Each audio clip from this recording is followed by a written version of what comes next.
Ar tada nebūtų galima padaryti išvados, kad Lietuvių fondas turėtų remti, ką vadinama, masinę kultūrą, tą kultūrą, kurią žmonės masės gali naudotis. Ir tą argumentą yra Kazys Almenas vieną kartą padaręs, kad mums nereikia tiek daug simfonijų, kiek dainuškų, mums nereikia tiek daug filosofinių knygų, kiek detektyvinių romanų.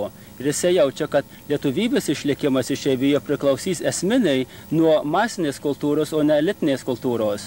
Tas tiesa čia yra, matot, bet parėmimas tos masinės kultūros visuomeniai kol kas problemų nesukelia. Kaip sakiau, tie masiniai parengimai duoda pelno.